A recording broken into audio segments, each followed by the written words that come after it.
24 at 9 a.m. First, we have the Materials Management Planning County Approval Agency. This has to do with our materials management planning, and Commissioner Wolfson, myself, and Jody, we attended that meeting. We talked about it. And I believe it's time for us to decide whether we want to go ahead and proceed with being the approval agency. And from my understanding, that is something that we are taking on. Well, we got general consensus at that meeting was all the townships want us to. Mm-hmm. They're taking it to their boards because they could not answer for their boards. Monday night, Bacchus Township made a motion that we do such. We haven't heard from the other townships, but we can start the proceedings and moving forward. It's going to require a motion by this board to move forward with this. And once that's made, I will contact all the surrounding counties to see if they're interested in partnering with us on this or not. I'd like to try and determine if this board is interested in partnering with other counties, also. But well, we do have to respond to the other counties anyway. Is this motion something you're talking about for 2 weeks from now, or this? Okay. Yeah, we need to get things. So is that going to be drawn up by, who would that be drawn up by? I could do it. Jody? Since I'm on that She's committee. raising her hand. She'll work with me since I'm on that committee. She's a good motion writer. Well, I'll scrutinize it. But yeah, we need to make motions to start the process. Some of these townships have not had their meetings yet to discuss it, but we need to allow them time. Because if we get something in writing from them, it's better for us. That, yeah, they want us to do this, it's just unity. I know Ridgefield hasn't had their meeting yet since that meeting, so. And I expect it'll, since all the representatives of the township were in favor of this, they just cleared it with their boards. But because of the timeline, we do need to start making movements to move forward. There's preliminary things we can do in the meantime. We'll need to talk about too who our designated planning agency is going to be, and well, it'd be Roscommon County, but if that's what they want. No, we would be the county approval agency. Right. But then you have to have a DPA too. Right. But that's all further down the line. So, in the meantime, I'll send an email out to all the surrounding counties and see what their interest is and have that information by the time we get to that point. Yes. I would say it's imperative that each township respond. Not require, it should be a requirement. Well, that was at the end of that meeting that they were going to. It's just, they all haven't had their meetings yet. And of course, we gently request.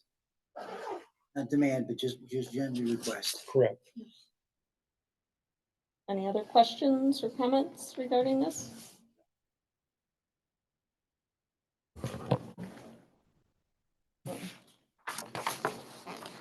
Next, we have the request for creation of a PACE district. Discussion of the whole. Who would like to start? Rex? Yeah, I'll take the lead on this. I don't have a problem with that. Okay. First of all, this project's going in Roscommon Township. Now, that has nothing to do with the PACE thing, other than it's the same outfit. I'd like to let all the board know, I have yet to talk to anybody, including board members of Roscommon Township, that are in favor of this project. Just for information. On to talk about the PACE thing.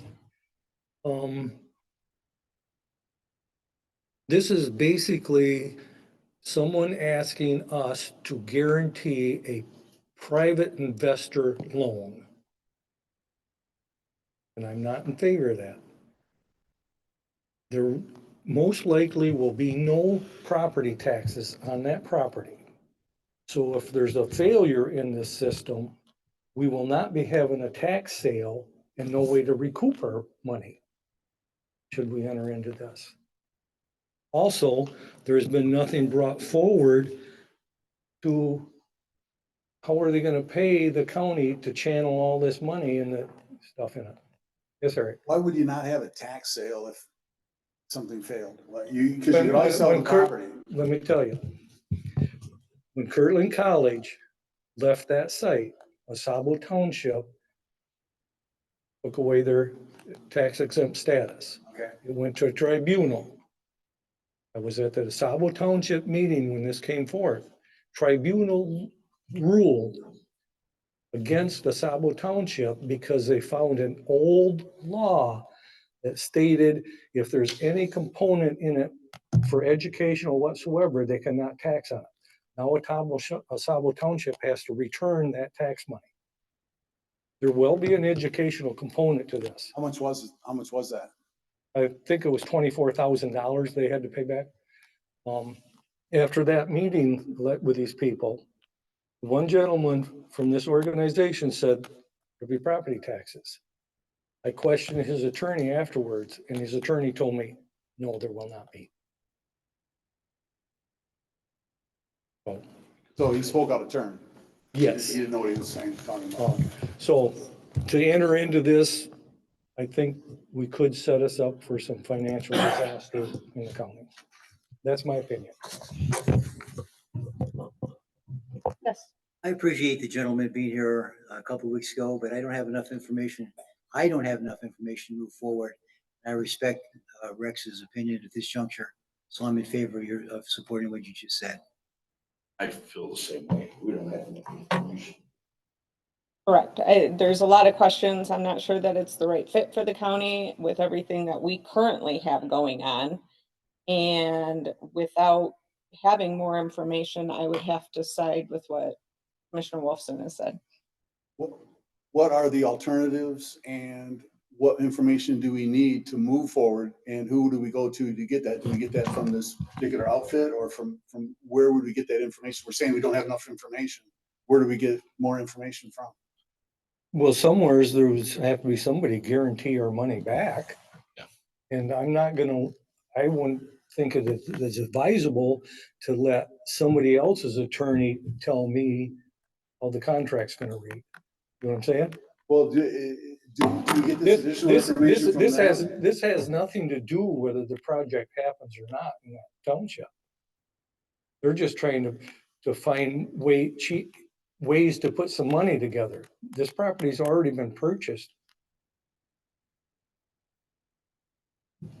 Yes. Again, I don't feel comfortable at this junction moving forward. However, I would request the possibility of the board or the chair, vice chair, to request the gentleman to come back and give us a presentation, questions that we may have. Like I said, I'm not ready to move forward because I don't have enough information. I appreciate Eric's comment. Yeah, we don't want to just throw it away, throw the baby out with the bathwater because this could end up being something good if they do some more homework and get information back to us if they should. This is not gonna make or break that project happening. Again, I would value them to come back and give more information. Again, if the chairman would feel comfortable about responding to them to come back, I would certainly listen. Anything the value they would have to say. But when they, There's nothing in this for the county. There's nothing in this for the county. Maybe there is, but maybe we haven't got to ask. And maybe we need to ask other counties that maybe are in a PACE district, what it is, what the benefits and Sure. or non-benefits are of being in one of those districts. But I would find value if we asked them back in 2 weeks, and if they can't make it, it would solidify the fact that maybe some of the questions we have shouldn't be answered at this juncture.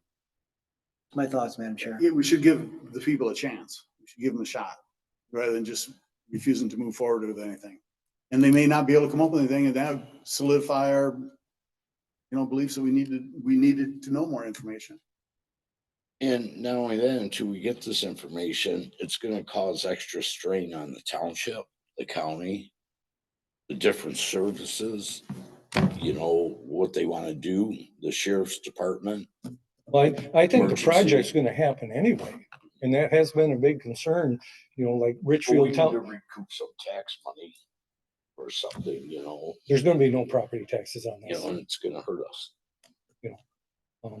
And because of the way, this is a private loan that they're asking the county guaranteeing. Yeah. This makes no sense. It makes no business sense, and it's not a good idea for the citizens of our Yeah, county. they have to get back with us with some more information. There's no doubt about that. I mean, Madam Chair, Yes. can I ask what Jody's opinion on this is? You're involved with it. I mean, day to day, you're our controller, so. Yeah, I know Rebecca was going to, when she has a moment, she was ill last week, but she's going to reach out and talk to some of the treasurers that deal with these districts already and get some more information from there, and I will rely heavily on that, for my opinion. Could it be good? Potentially. But I think you do need a lot more information before you do that, because in essence, you're creating a special assessment district specific for that parcel of property, and guaranteeing the full faith of the county to fund that operation. Would the special assessment district be everybody in the county or specific? Just that it's only specific to whatever property it's set up for. So, and again, another thing we have to be cautious on is how we extend ourselves and how it will affect getting bonding for our lake level control structures. At the end of the Because day, at one point, we will reach a point where, Oh, we're jumping into lake level control structures now? well, if you're gonna get bonding for them, you have to be bondable. And basically, it's like you go to the bank and can we loan you the money and guaranteed we're gonna get our money? If we extend ourselves out And they on won't. things like this, Your credit limit's only so high. yeah, that's that's correct. That's correct. And also on, recouping money from this, if this whole thing should go sour, you I don't have think- no idea how many shingles are on that property. I don't think they did all their homework yet, so I think they have to get back to us. I would move to table it when we do get to that point until they get back with us with some more information. I think maybe we should consider that, not just letting it go. I will only be in favor of it if it benefits the county, only if it benefits. So I want that to be understood.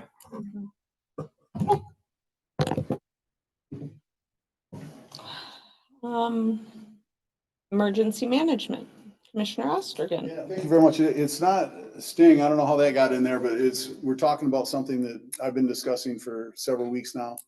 And that is splitting out public safety and emergency management in the November election, not this upcoming election, because now we have some more time. So people can vote on emergency planning and public safety as a separate entity.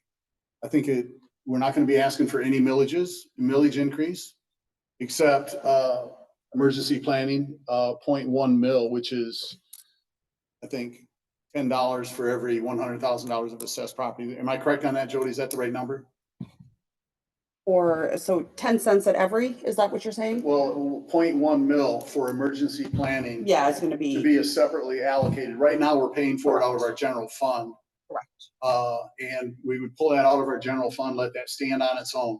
Yes. And in talking with Jody, she said that doing that and having public safety stand on its own, pulling those out would not asking for a millage increase would make it much easier down the road in the next few years. If we have to have millage increases for public safety, it's easy to determine, and we won't go through, hopefully, the pain that we went through in the last election. And be able to get a small increase if we need an increase in emergency planning and or public safety. So what I would propose is we have a motion set up for our next meeting to separate those out. Jody, in talking with Jody, she said that would not be a difficult thing to write up and make it easy for people to understand. I think it'll be a lot easier for them to understand by us not really asking for hardly anything except emergency planning, but public safety, I think, is one of the most important things. So we can get public safety, the sheriffs, and everybody else separated. So people are willing to vote for increases for that, but they don't like it going to the general fund where they have no control. This way, the voting public and the taxpayer would have control over what money is being spent on public safety. So I would propose, hopefully I can get some support on that. We're not asking for any millage increase. I'm just asking to have that step back and have it stand on its own. So when we do ask for an increase down the road, it isn't going to be that much, and it'll be much easier for people to understand that this is where the money is going to go. It's going to go for your public safety. It's going to go for your sheriff's department, the jail, all those types of things. So hopefully I can get some support on that. I don't know how the sheriff feels about that. I'd like to ask him. I haven't talked to him about it, but I've been talking. This is the first I've heard about it. So. Yeah, I've been talking about it for a few weeks now. So I hope you understand what I'm trying to accomplish here is to have people be able to vote on emergency or public safety specifically as a separate entity line item. And more counties are going to having these millages split out so people can pick and choose what they want money spent on. And I think our number one duty as a government is to protect its citizens. That's emergency planning and public safety. And allowing people to be able to vote on millage increases or decreases on those particular line items, I think is important. And so I'm just asking it to be split out of the general fund. That's exactly what the last millage ask was. That money could only be used for public safety. It was plain and clear. That Then money that's was what I not want. going into general fund. And that's what this is. Same thing. But I'm not asking for a millage increase. I'm asking for it to be split out. In the last millage, we asked for a 2 mil increase from 5.185 mils, which is a 58% increase in taxes. I'm not asking for any increase. I'm asking it to be split out. So down the road, that can be done.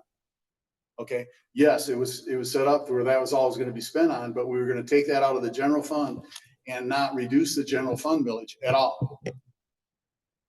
And we've been kind of like going around and around on this a few different times, but I think that is something that will be easily absorbable or understandable by the public. We're not asking for a millage increase. We're just asking for it to be split out. But what you're asking would be fiscally irresponsible company. How is that, Rex? Because we're not changing anything. You want to pull these programs out and short the general fund that money, correct? No, I'm not shorting the general fund. The general fund is going to get the same thing it always received. Okay. So it is a renewal, not a renewal, but you are asking for Just for emergency planning, a 0.1, not emergency planning, that's all. Because we can vote emergency planning out of our general fund. We can just not decide to do anything with it. This way, the people get a chance to voice their opinion on if they want, $10 out of every $100,000 of assessments to go towards emergency planning. Okay. On public safety though, that's a different story altogether. I'm not asking for any more or any less.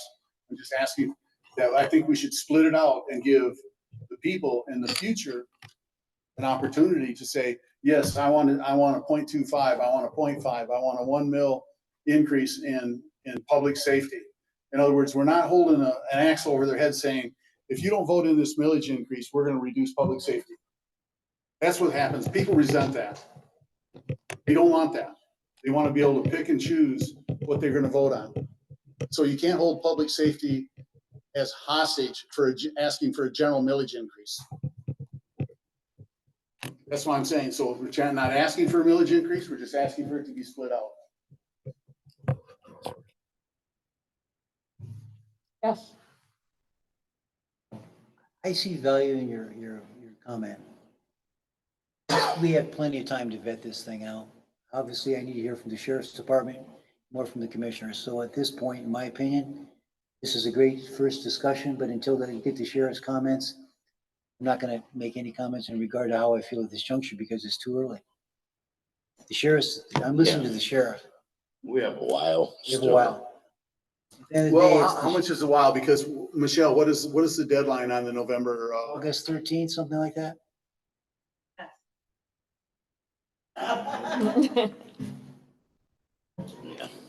So Yeah, we I would have certainly like time. to hear the sheriff's opinion also. I would think that he would be Again, in favor of Not that. today, though.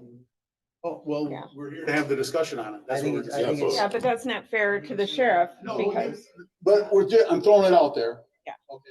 And I would certainly I'd like to hear, your comments. I guess, yes, Mom. How much more time do you have here, Julie? 29 days. I think. I guess my question is this a new millage? Or are you trying to earmark money that's already being collected on your general taxes? That's where I guess I'm confused. No, it's not a new millage. What we're saying is, I believe Julie told me that 1.9 mil or whatever number that ends up being, whatever programs we end up determining are under public safety will be separated from the general fund.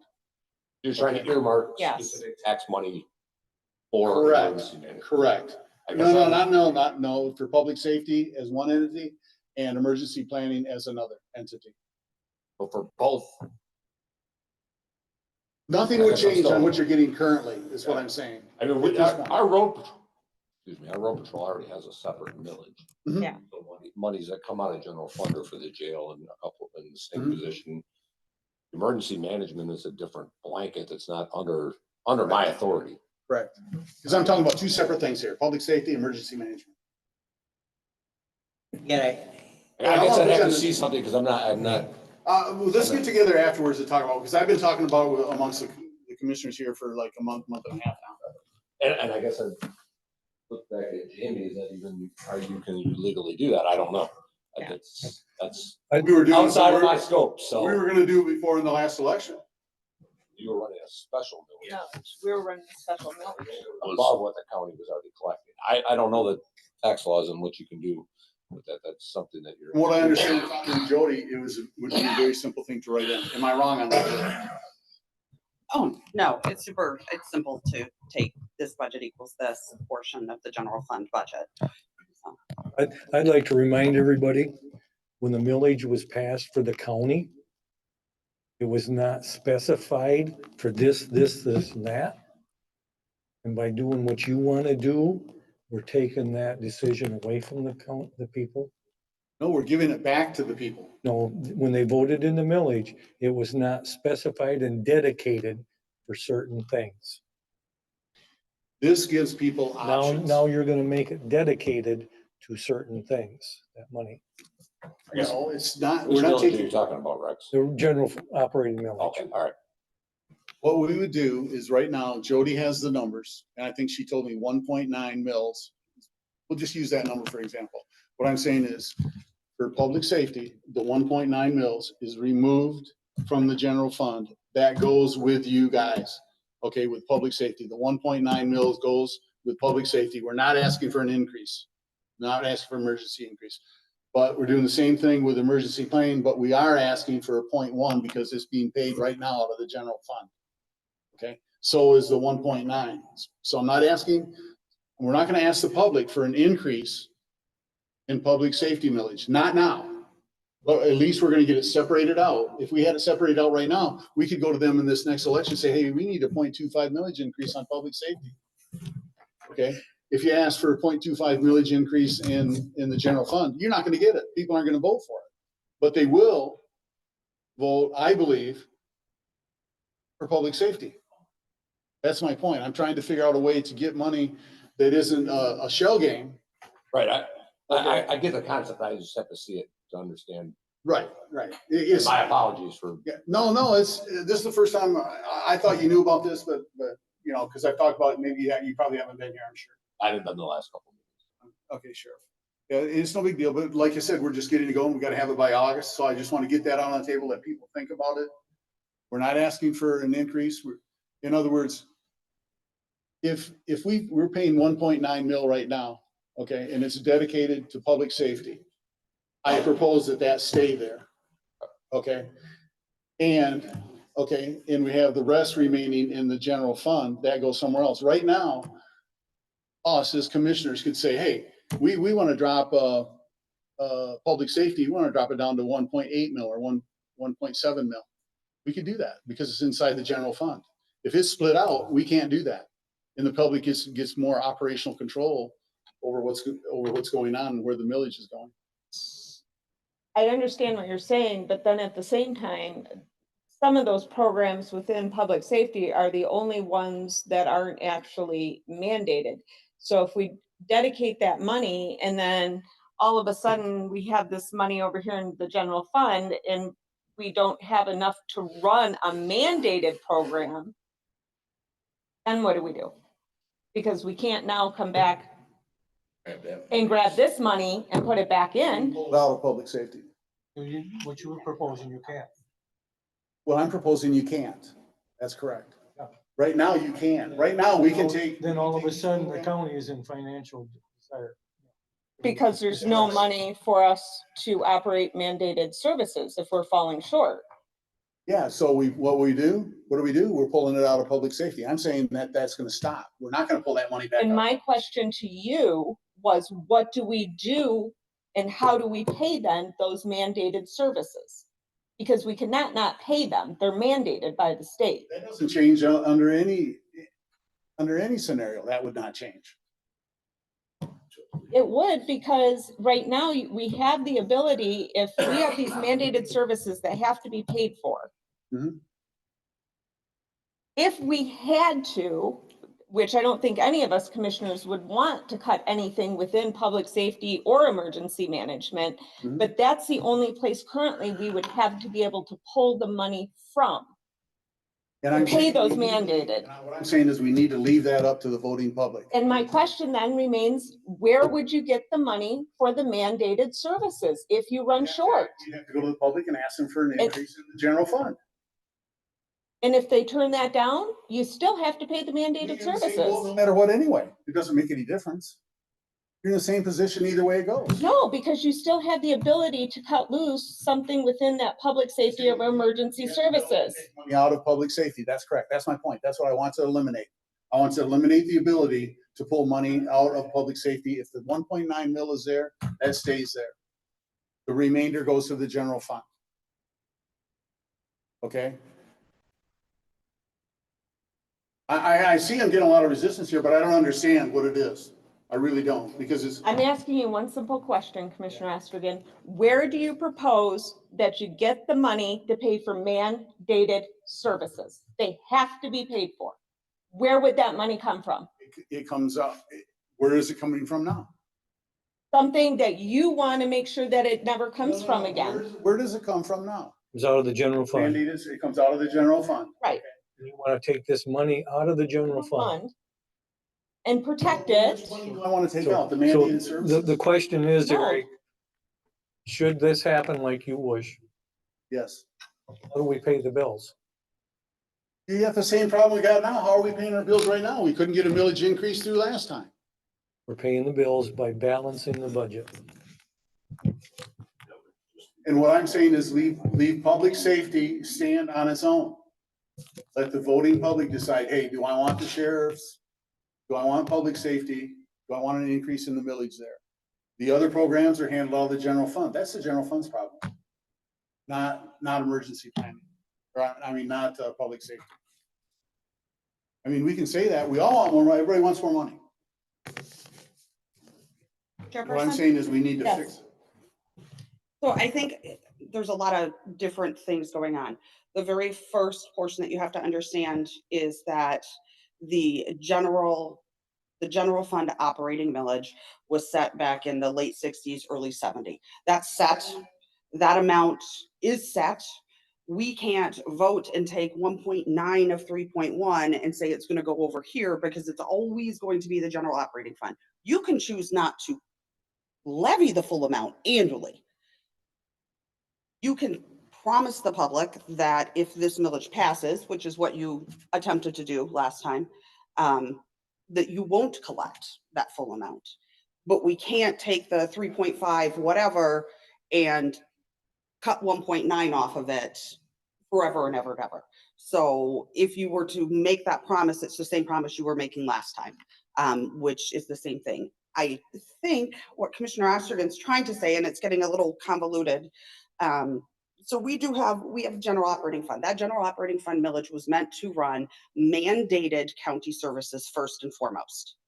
Anything that we haven't needed for mandated county services can go to support services, and then can go to additional services that we, as the public, or you as the Board of Commissioners, have so chosen to believe benefit our county, to increase our property values, and to protect and take care of its citizens. As the general fund money is limited, the cost, just like everything else that we all do, the cost of operating those mandatory services. And when I say mandatory services, jail, court. So that's 3/4 of it right now. And I will tell you that in operations of the court, the County Board of Commissioners doesn't have the ability to simply say, I'm sorry, we're going to cut your budget by 10% this year because we just don't have the money. There have been a lot of rulings, and Sheriff will probably nod with me, where you have to be able to prove that the court doesn't need that money in order to do that. So it puts you in a very quasi position of having to partner with the chief judge and the judges for those reductions, which you've done successfully for decades now.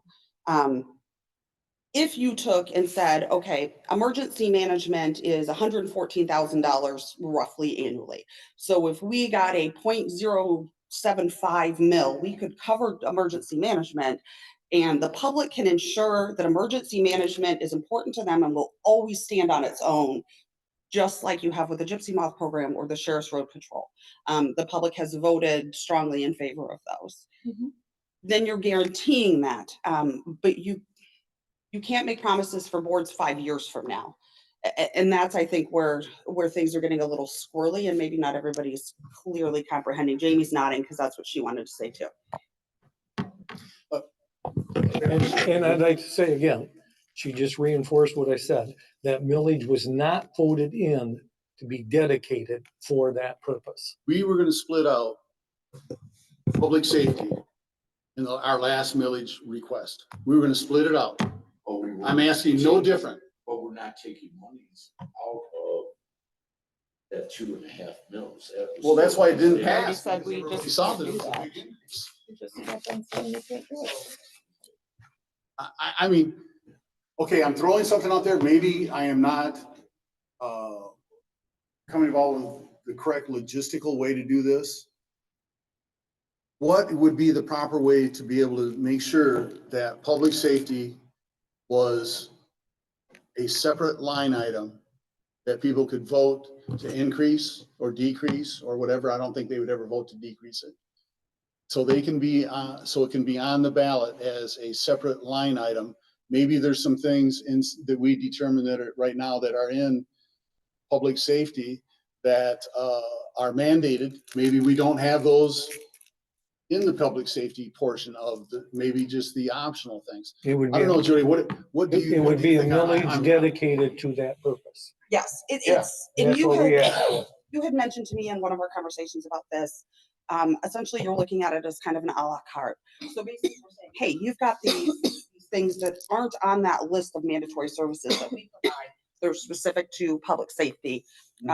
Sting is one of them, emergency management. There's a few other ones thrown in there, security for the building. Those things are all separate departments under the general fund that are not mandated services. And you had said, you know, we could offer it a la carte. And I think that's a really good way to look at it, because we're basically saying, look, we see the writing on the wall.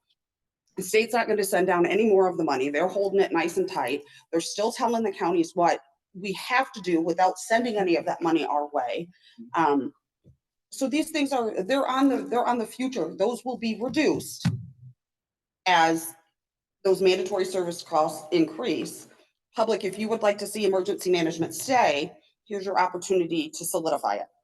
Or emergency planning and public safety. Those are So two you could things. offer each small department budget. Like I said, emergency management is roughly 114, like Sting operates at like 90,000. Yeah, we're looking at a 0.1 mil. Yeah. Whatever that number is. So, Well, rather than, no, okay, and be back in this jam again in future years. That's what I'm trying to drive at. That's what this is a discussion about. It's not, maybe the way I'm proposing it isn't the correct way to do it, but my goal is to be able to have public safety, whatever we end up determining that is, on its own, that I know people will vote for increases. I know they will. That's our main duty and responsibility as a government. It isn't to provide a lot of superfluous programs. It's to protect the public. You guys are on the front line. I get your concept, Eric, and I respect that you want to solidify public safety because it is obviously very important. So how can we do it legally? Right, that's what I'm trying to throw out there. Well, And the problem that you have and that you have to realize or recognize is that our department's already operating off of 1 millage. There's a constitutional requirements on the county to fund certain things. Mhm. The last millage, the public safety millage, didn't pass, and I think, I'll just speak, a lot of people didn't know where that extra money was gonna go. They knew money was gonna go to public safety, but the savings that the county was gonna get, they didn't know where that money was gonna go, and I think that's their. Mhm. I think no matter what you do, there's gonna be that question. So education, if you do, if the board does decide to run it, some type of millage, there's gotta be more education that goes out to the public. And it can't just rely on 1 or 2 people. I mean, it's a countywide situation. but I just want to have us in a position so people can decide on separate line items. How that ends up happening, I don't know. And I would have loved for that last public safety millage to pass. I mean, that would have made my life and the life of my employees a lot easier, knowing that every year during budget season, we don't have to go, okay, well, are we cutting anything? Are we not cutting anything? That would have been great, but we didn't get that, unfortunately. Yes. But I understand your concept. I appreciate the spirit and passionate debate. My request to the chair and vice chair would be to put this on for a couple of weeks. Gives an opportunity for all the players to come together and get solidify this information. At this point, we don't have enough information. I appreciate the comments. Mhm. But until the sheriff has time to digest this and get the other players in the room, kind of shoot from the hip, Madam Chair. I agree. Is there, yeah, I'm throwing this out there. So maybe we can find out how other counties do it.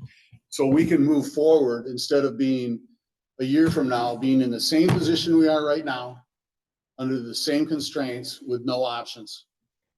I'm trying to have options that are available for people to vote on. I'd like to make a comment. We're kind of putting the sheriff on the spot here. This is not his issue. This is a board issue to deal with. So, just, so you know, we're kind of putting him on the spot. And I had no problem giving insight as much as I can, but Rex, you're right. Obviously, it's up to the board to decide which way you go. And I appreciate you guys respecting me enough to ask me my opinion. Yeah. We'll bring it back for discussion once each of us just kind of have to wrap our heads around and ask questions and try to figure out the best in the legal way that can go about doing things. I'm trying to come up with a way to move forward instead of a way not to do something. Let's try to find a way to do something.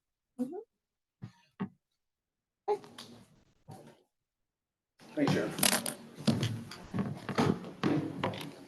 We did have the Roscommon County Food Pantry update. However, that is being moved, I believe, till next meeting, the next work session. There was some miscommunication, so they'll be here the next work session. That being said, we will adjourn, and our next meeting will be at 10 o'clock.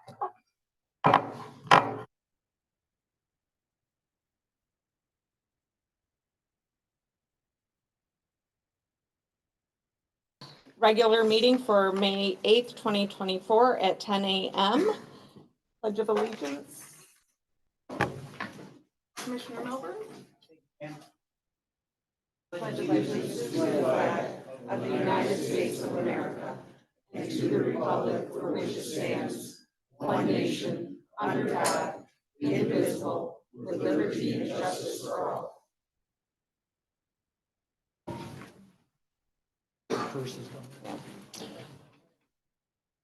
Roll call of board members, please. Spencer. Here. Ostergren. Here. Russo. Here. Wolfson. Milburn.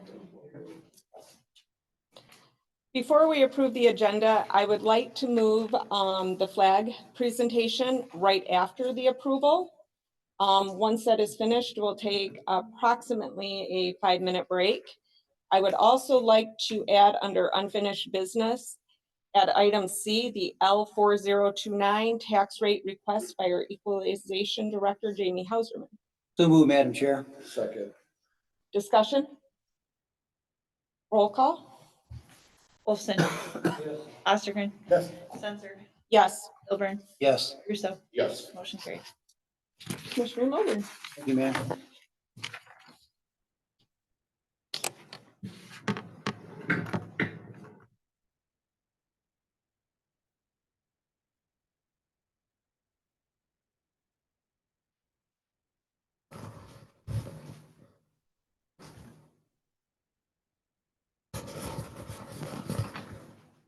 Morning, Mr. Chairman. Mr. Edward Nellist was born and raised in Higgins Lake and graduated from Roscommon High School in 1964. Called to serve his country, Ed was drafted in the Army in 1966 and served on active duty until 1968. He was stationed in Germany.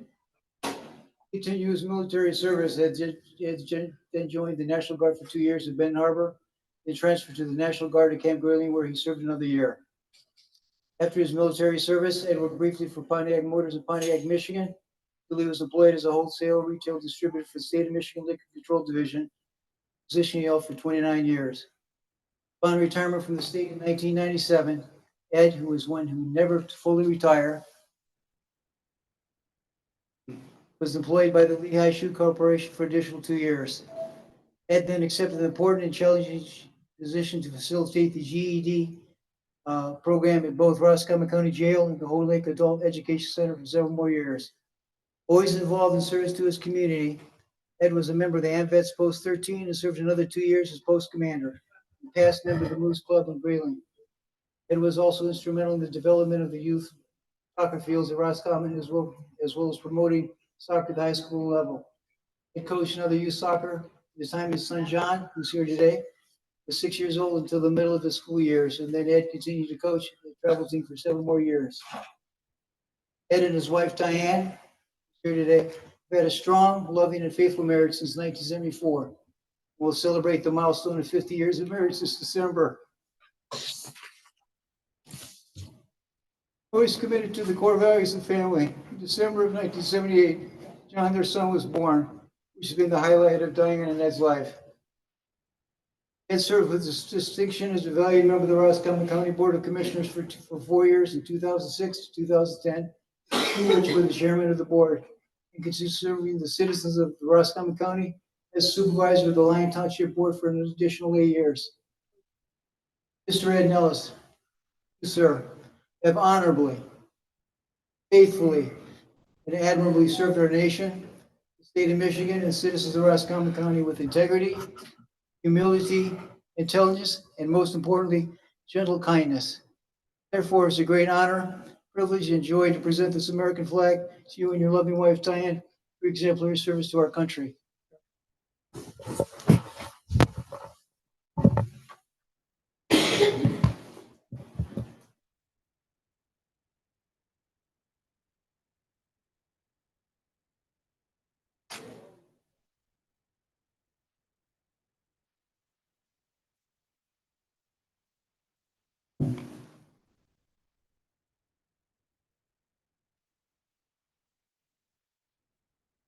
Yes.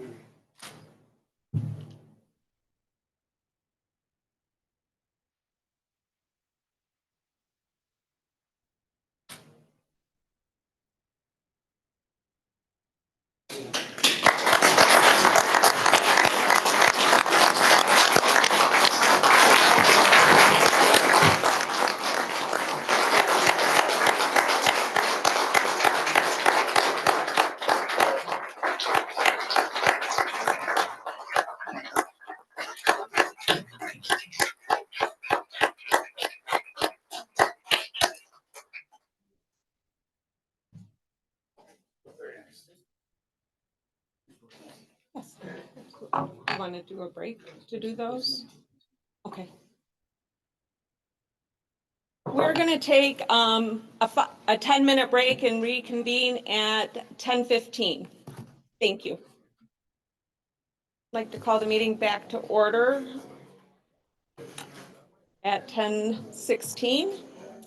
We have the approval of the consent agenda. Within the consent agenda, we have the meetings minute from April 24th, 2024 regular board meeting and the April 24th, 2024 budget and finance meeting. We have Class A's, claims and accounts. Class A's, $534,527.96. Claims and accounts is $203,012.08. We have correspondences A through F, email to the Board of Commissioners, Washington County Board of Commissioner resolution for the state of Michigan increased funding, an email to the Board of Commissioners. Eaton County Board of Commissioners resolution, opposition to the fiscal year 2025 governor's budget, MAC legislation updates, email from MSU regarding a GIS systems. We have the monthly department reports and our which was none, and administrator controller report.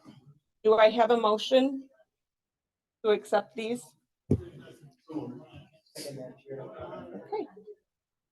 Madam Chair, yes. I'd like to make a comment about correspondence A. It was totally inappropriate. I apologize. What is that, Rex? Correspondence A, I thought was, my personal opinion, it was totally inappropriate. I didn't see that. Let me take a quick look. Okay, so we are on to, Pardon me, just, Madam Chair, just a second. Can I take a look at what? you Rex- can, but unless Rex wants to pull it out, then we move on to the next. We've already had a first and a second. I don't want to pull it out. I was just Okay. expressing my personal opinion. Okay. Public comment, is there? No, wait. Do we have to vote on it? On the consent? Okay. All in favor, say aye. Aye. Public comment, is there any public comment? Madam Chair, I have Mr. Philip Slice who would like to speak with your permission. Oh, come on up. Yep. Make sure that the microphone is on and state your name. Yeah.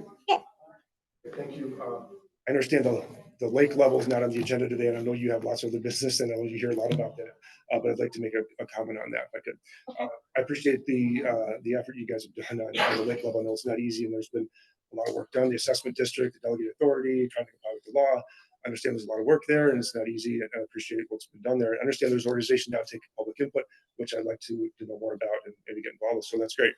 My concern going forward is that if we don't adjust the legal level and we put in new control structures, and we lower the lake, Houghton Lake I'm talking about today, but all the lakes I'm sure we're concerned, we lower them by 6 to 8 inches, and we have a summer with no rain, we're gonna have a serious problem on our hands. These new lake structures, I'm sure, would be more efficient at drawing the lake down. So that would be my concern, is that we upend what is 42 years of, maybe 50 years, maybe 60 years of expectations that people have had. They spent tens of millions of dollars in our community on lakefront homes and products from my store and all kinds of things, improvements. They did it with the expectation to be able to use their products, and that's their understanding. They put due diligence into buying these places, and past practice and experience. They looked at it and said, "Oh, I can use this. I can use the lake in this manner." And if we upend that, that's going to be a problem. And they made those decisions in good faith. You know, that's what bothers me most, I guess, is that if we drop the lake and you got somebody that spent their life savings on a retirement home, and then all of a sudden, no, they can't do what they thought they could do with it because we've dropped the lake to comply. And I know you're on board with some of this stuff, and I know the challenges, but when I look at the 2022 appeals court decision, I know it was about Higgins Lake. It says no explicit deviation was permitted, but then when I read Carl Horn's order, it does use the words no less than. No, I'm sure you've been over this before, but no less than implies deviation to me. But again, that's just about the winter level. I also wonder if there's an element to support your actions to change the level, which I understand is in Act 451.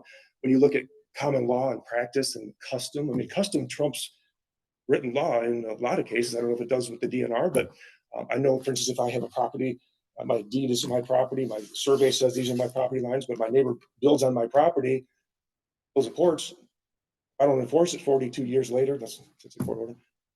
He has rights to my property now. So I wonder if you have a strong case to say, hey, this is the practice. This has been the case. We've been managing the lake to 6 to 8 inches higher.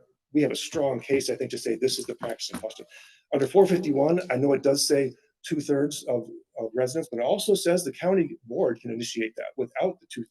That's what it says in that. And I understand it'd be stronger case to have 2/3, but my God, how are you gonna get 2/3? I think that was probably written about lakes when you have a lake with 10 homes, 25 homes, you can get hold of all those people. I probably got 100 homes on my street. Biggest lake in Michigan, the whole lake. How are you gonna get all those people to even open all their mail, let alone respond? And I think it's a big task. I understand there's an organization like the Memorial that's working on that, so that's great. But you have the authority, as I understand it, under Act 451. It says right there, the county board of a county in which an inland lake is located, can initiate action to take necessary steps to determine the lake level. And I know that there'd be a battle, but you'd have 95% of the people supporting you, I think, maybe more. So that would be my thought, is that we can be proactive, and the least controversial thing you could do is to look back and say, use geological survey numbers or whatever it is, have your company that's doing that. Say, hey, what are the numbers? What have we been doing for 50 years? Okay, let's do that. Everybody's opinions in place, let's do that. Let's do what we've been doing. Let's hold the expectations that people have had and put that into law. And then I think you'd have the least controversial thing you could do. I don't know what's going to happen if we don't do that and we put this control structure in and we go into a season with 6 inches less water. We have a drought event. People would have used tractors to get their boats off their lifts. I can see it. Hell, I saw that happen in my street a few years ago when somebody left their boat on too long. Imagine going into a season like that with less water. I've said to customers of mine, I remember I had a loudmouth attorney years ago, and you guys were dealing with this one time years back, and you just sue the county. I'm like, hey, it hasn't rained. Your lawn's brown. What are you going to do? We need rain. But if we go into the season like that, 6 to 8 inches less, oh my God, I'm not going to be able to defend anything. I'm saying, well, I asked the county to do it years ago. I don't know. I think you have an opportunity to take action. I think you'd have support from the community to establish the level where it probably should be. And the only argument I ever hear, other than maybe the one we talked about, is about only argument for lower water is, hey, we can have some, excuse me, we have some erosion, right? Well, you have erosion if you've had the level at the same level for 50 years. I mean, you have erosion when you have high water event, right? The level established, same level you had for 50 years, what's to erode? And 99% of whole lake is seawall anyway. So what's left? I don't know.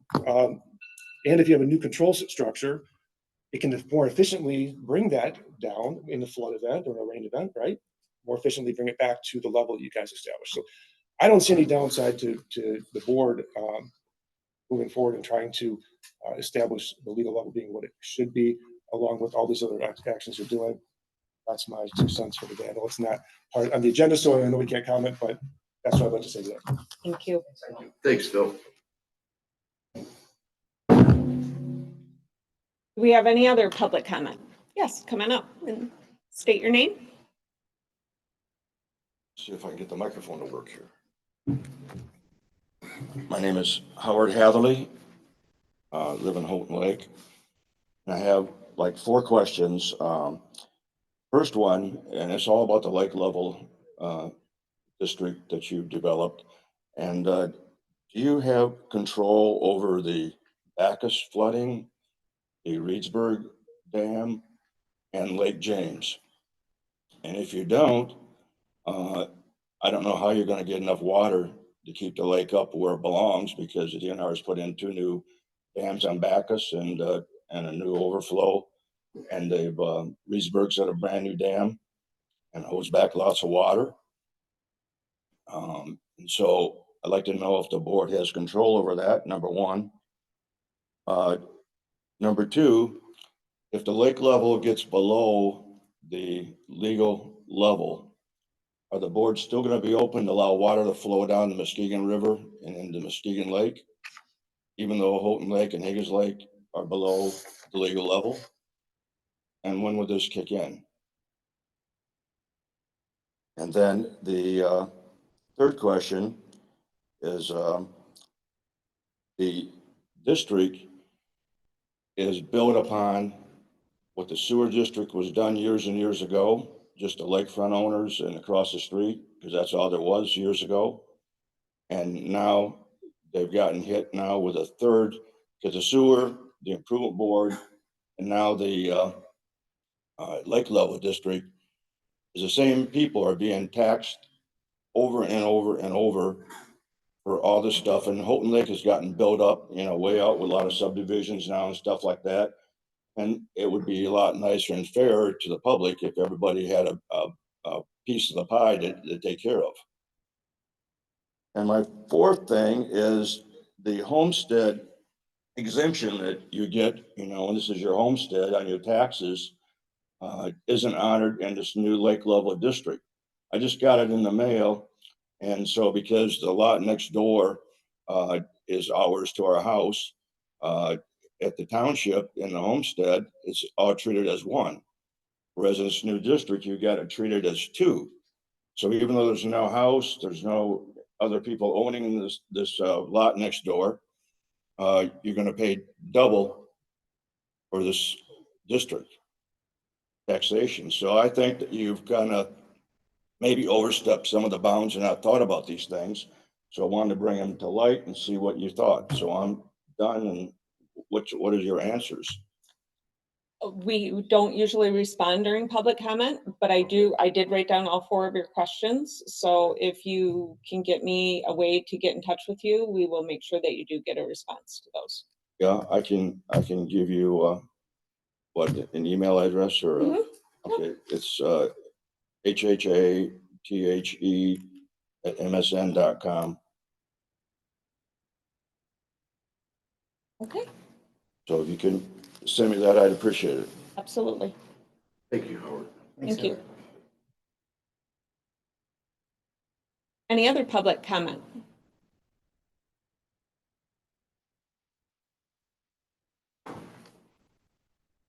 Stand up, I appreciate it. My name is Jeffrey Max Lavoy. I live at 770 7408 West Emory Road. Sorry about that. It's been a while since I've talked to you. I'm here representing the Emory Road Group, which is the Emory Road people that live on Emory Road. I came to represent them. And so far, with the comfort, the problem we got is the high voltage line that Consumers Energy wants to put down Emory Road. We haven't heard anything from them lately, and we were asking if the board heard anything from them, and apparently I've talked to a few of you, and you said no. They're going to start surveying now properties. They did send lawsuits out to us that said we didn't want to, and we had to sign it because it's state law. They could survey the property. Well, in the meantime, they are still sending people out, telling people that it's going to happen no matter what we do, because we got eminent domain. Our wonderful state government has voted to let Consumers Energy have full eminent domain on private property, township property, county property. Our great, wonderful government also give Consumers Energy, a private company, $100 million for infrastructure upgrade, which we do need to do that. Also, our wonderful government has okayed consumers to raise our rates on all of our electricity. So our wonderful government is basically taking our money, giving it to a private organization, which makes a profit. And I really think it's wrong that people that are in our government vote to take our taxpayers' money to give it to a private organization so they can build profit. There must be some people in our government that's lying in their pockets with some pretty good money from Consumers Energy. I think everybody should look at who they vote for and what they vote for, and we need to start thinking about our taxpayers' money and what they're doing to the public property. This is private land. There's 120 pieces of property that this is going to affect. There is you people that signed off to Consumers Energy. They wanted to give me $2,000 to take 60 foot of my frontage of my house away. That means clear cutting the whole front of my house, which means 10 foot up to my living room window. Okay, that's wrong. Eminent domain means they have the right to do that. But there is a clause in eminent domain if there's another route. If they go a half a mile over by Emery Road, back in the woods, they can go across state land and cut a road 2 miles and not affect anything but state land. Okay, they told us they can't use state land for their electricity no more because the state won't let them. Well, the state is now, they've been working with Consumers Energy. It's not Consumers Energy, but Consumers Energy hires these companies to put in a solar farm. They want to take state land, our state land that we pay for, mow it down and put solar panels in. Then Consumers Energy takes over. That's what they do with all the windmills. Consumers Energy starts it, but they're just in the background until everything gets put into, then Consumers Energy takes over. And I think it's wrong that they have the right to come through our property. We need to look at who we vote for and what they're voting for. And we need to put a stop to it because somebody in our government is not looking out for us. They're looking out for their own pockets. And I think it's wrong that they could come and take 60 to 80 feet of private property, mow all the trees down when they could just go a half a mile, go 2 miles through state land and put this high pencil line. We have people complaining. If us people on Emery Road, we let it go through, our electricities won't go up. Well, they got it wrong thing. High voltage is not what's feeding their houses. The low voltage is. They got $100 million grant to take an infrastructure. Low voltage can be buried. If they would get rid of the poles and bury it, they would not have a problem with trees falling over, storms. As a gentleman told me quite a few months back, do you lose your gas when we have storms? No. Why? Because it's buried. Consumers Energy could use that money to bury the low voltage and we wouldn't have no outage. The high voltage can go anywhere they want. And I would just like the board to check into, because a while back, you asked consumers when they were here presenting it to you, that you didn't even know about it, they present it to you and you asked, have you checked about putting it through state land? I would like to see if the board can check into that, because as far as we know on Emery Road, I know I'm out of time, so as far as we know on Emery Road, it's going to happen no matter what, the eminent domain, and it's baloney. It's baloney. These are hardworking people. A lot of these people's been here for years. This is their property. And some people got property they won't even be able to build on because it's so small. I'll stop. I'll come back. Okay, thanks. Any other public comment? Yes. I'd like to say something, Madam Chair. Since we've let some people go over, we have to let everybody go over. So within reason, Yeah, within reason. so we're not in violation of the Open Meetings Act. Please state your name. My name is Emil Bellenbaum. I'm a Roscommon County resident, a frequent participant in the COAs, especially their mealtime activities. I'm here for this public comment section to note that on your agenda item 8, unfinished business B, letters received, COA meal policy changes. Mark Milburn, Commissioner, is going to speak on that. And so I'm anxious to hear what Mark has to say about that. I'd like to say, first of all, that I am in favor of Kathy Pardo's letter. I think that we have been pulled some take-home meal opportunities at the COA based upon 3 presentations that I've heard. It would cost them about $30,000 to continue on with this program. So they're just going to pull it. They say that they're not able to do it because NEMSCA won't allow it. A week ago, I talked with Lori Sowers, in charge. She's the director of NEMSCA Region 9. She said that it can be done. It just has to follow our guidelines. That's all. It's going to cost them additional monies, according to their numbers, about $30,000 for a year. we get $1.46 billion in taxpayer money every year. That money can, it seems to me that $30,000 is a small price to pay to have happy seniors, especially on the weekend when the COA is not open, to be able to take home meals. If that's not a viable alternative because that's too expensive, then why don't they go ahead and put forth a program known as vouchers, and let us buy vouchers so we can get meals from local restaurants over the weekend that are set up to do so. Why did they cut the soup program along with this? By talking with NEMSCA, they were making soup and selling soup for $1 for a small container, $5 for a big container for the weekend people. People are telling me that since they can't buy soup anymore, they're making peanut butter and jelly sandwiches for their weekend meals instead of having just soup, and that their dog is eating better than they are. This is tough to hear from seniors. This is a problem ongoing. Apparently it's going to be addressed at next board meeting next Wednesday, and the commissioner is going to be asked to vote on that. Do they want to spend the additional money and try and keep the same program, or do they want to try and switch over to voucher program? And why can't we get the soup back in? Today I'm asking, can we get your vote? Do we have the support?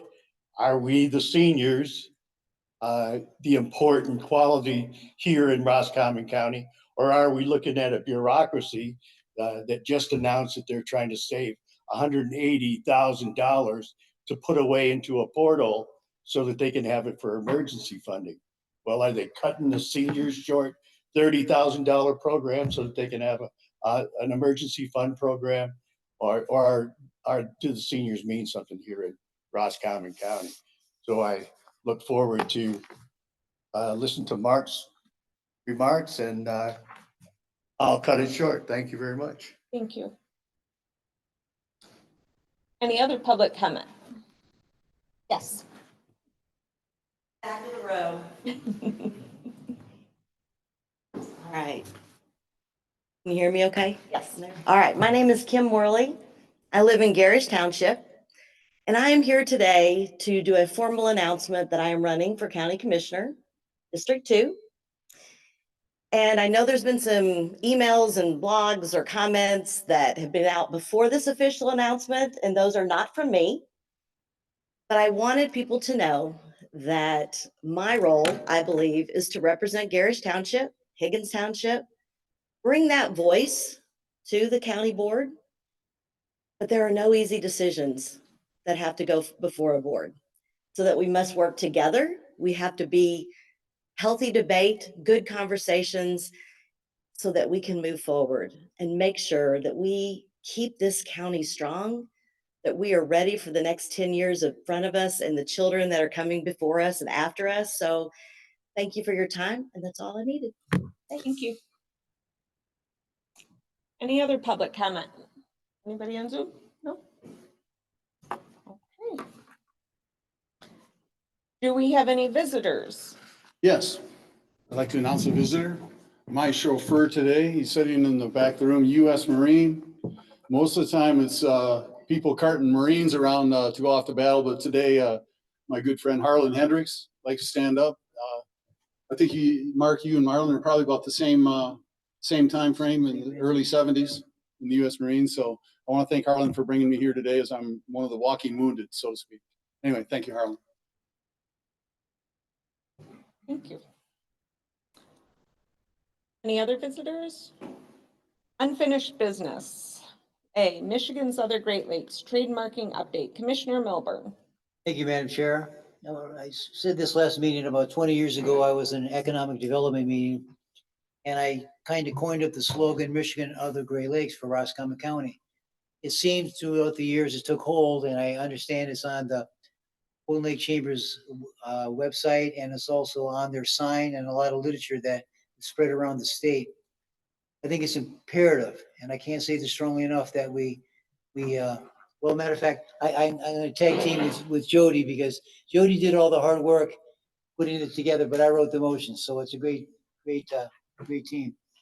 What I'm gonna present next board meeting, Madam Chair, is to move to officially trademark and recognize Michigan's other Great Lakes as intellectual property of Roscommon County with a cost not to exceed $1,500. The law firm to retain for trademarking purposes will be the Puckett Patent and Trademark Law Firm. I know it's been met with some resistance, but I think it's imperative that we trademark our slogan. Thank you, Madam Chair. Madam Chair, Yes. my understanding is the county does not use that. And Commissioner Milburn just stated the chamber does. So if we trademark this, this would be like stealing it from them? Would it not? No. Why not? As I said. They're using it, we're not. Yeah, I said in Just the, because they didn't trademark it, now we're gonna steal it. And You I'm will still be able to also, use it and continue to use it with our permission of allowing them you're to still use it. stealing the right way from them, in my opinion. Oh, they should go get it. They should go get it trademarked then. And also, I'm not in favor of spending money that we do not have in the budget for this. Thank you. again, it says intellectual property of Roscommon County. I was very purposeful in that part of the motion, with a cost not to exceed $1,500.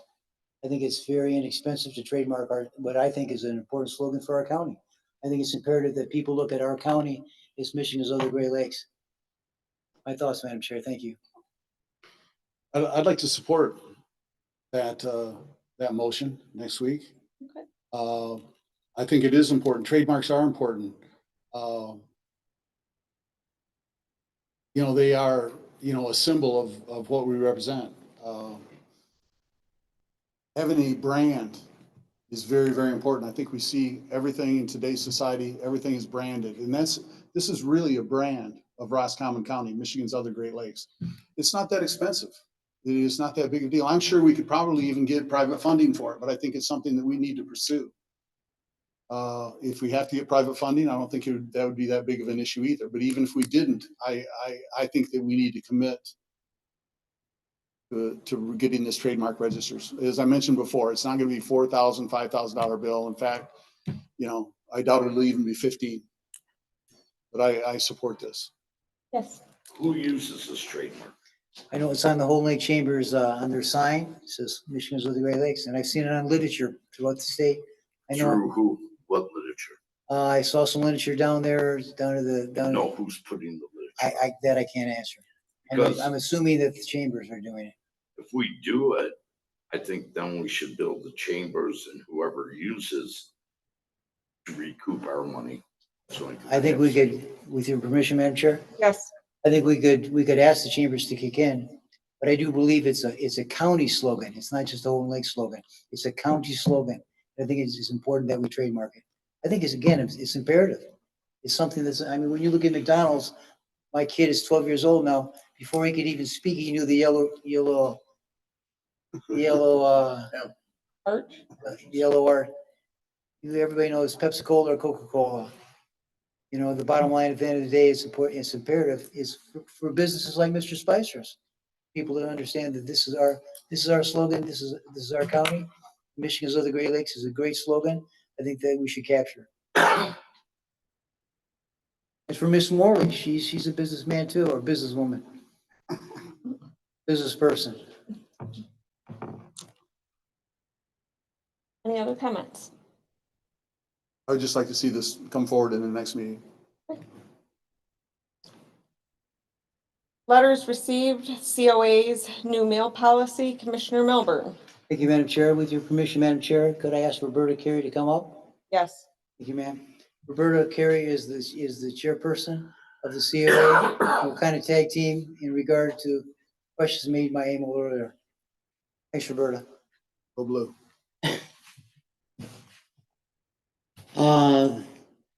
The Commission on Aging Board has never received the letter that you've received. I have reviewed it off of the county's website, as it is there.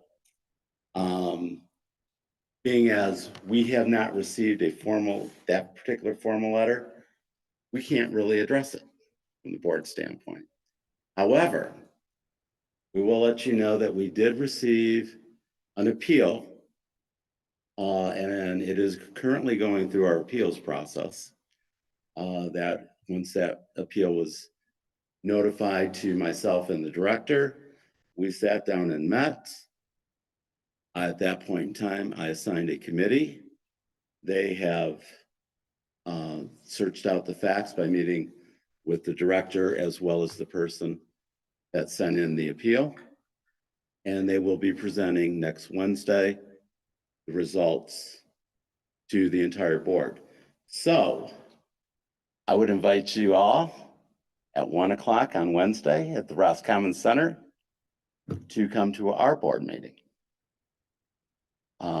I can answer some generic questions at this point in time, but as far as what is actually going to happen, we don't know yet. Like, I can add, with your permission, Madam Chair? Yes. The board can't be there because we break the OMA as far as the. I but will understand be that. there to speak on behalf of the board. You can, given an 18-hour notice, public Sure, notice. It's just not the normal practice for the board. I understand that. But I will be there. Is that perhaps by Zoom? We do have a Zoom. Our equipment is not as advanced as the county's. We'll let you know. It's kind of hard to hear, especially when we do our board meetings at the centers. Do you have any questions for me? Thanks, Roberta. Okay. Which center is this? The meeting will be at the Roscommon Center. The lunch is spectacular, so I get there early. It sounds like this is being handled the appropriate way. It is being handled by the procedures that are in fact, yes. I think the big takeaway, and I appreciate Samuel's passion. The COA from where I sit, this is coming from Mark Milburn.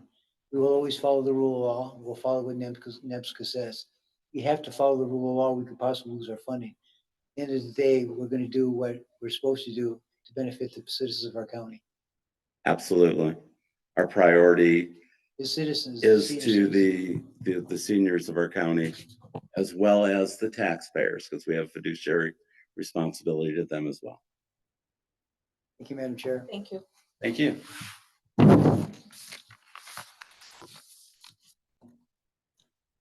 We have our Equalization Director, Jamie Hauserman, regarding the L4029.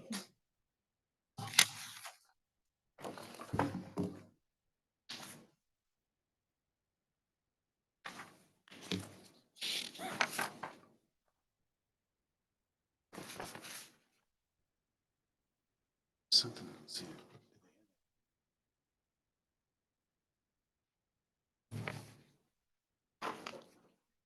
Thank you.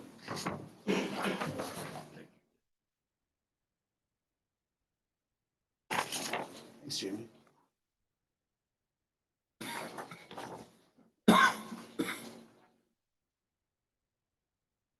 All right. Good morning, honorable members of the Board of Commission of Roscommon County. I am Jamie Hauserman, your Equalization Director. In front of you today is the State Tax Commission Form L4029. That is our tax rate request form for Roscommon County for the 2024 summer tax levy. This is very much so a statement of transparency.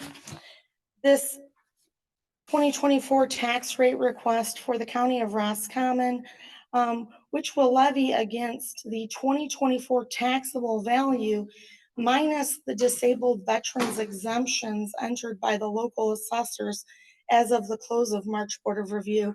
That's a different reporting number than we've seen in the past. I touched on that a little during our equalization report, that changes in the accounting process were coming. This will give you a more realistic expectation of revenue. There's only one line item on the summer tax billing. levy request. What you will note is that we did experience a Headley rollback this year in column number 6. That then is equating to less millage being able to be collected by our county for the summer tax levy. Based on our budget, it is my recommendation that you levy the full amount, keeping in mind that the commission has the ability to levy any amount less than what is listed in column number 9. This form was completed under the provisions of MCL 211.24E, which is truth in taxation, MCL 211.34, which is truth in county equalization and truth in assessing, MCL 211.34D, Headley Amendment, and MCL 211.37, which is apportionment. Do you have any questions for me on the reporting? Okay, hearing none at this time then, I would like to say as representatives for this local unit of government, we certify that these rates for the requested tax levy have been reduced to comply with the state Constitution, Article 9, Section 31, and that the requested levy has also been reduced to comply with MCL Sections 211.24E and 211.34. I would respectfully request that the following motion be adopted at your May 22nd regular board meeting. A motion to levy the general fund millage rate of 3.4613 against the ad valorem tax rate for the county of Roscommon for the year 2024. And also to authorize your chairperson, Darlene Sensor, and your county clerk, Michelle Stevenson, to sign the L4029 tax rate request.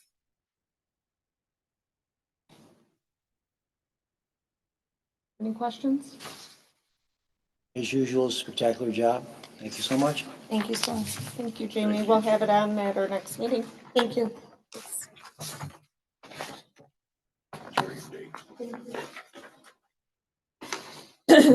Under new business, Axe My Tax, the MAC article. This is a real group we need to pay close attention to and what it would mean to the local finances if they succeed at getting this on the ballot.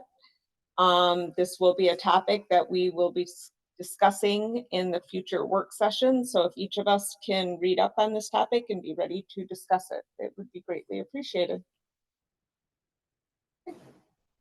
Yes. Just a recommendation, Madam Chair. You may want to contact some of the townships and ask them if they would like to be able involved in that discussion because it's going to involve them directly. It's just my thoughts. Thank you, ma'am.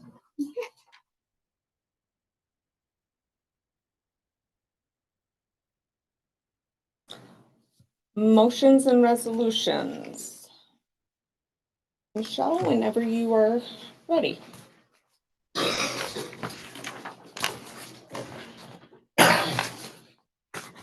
Number 1, move to adopt resolution number 2024-05-01, recognizing National Safe Boating Week as May 18th, 2024 through May 24th, 2024.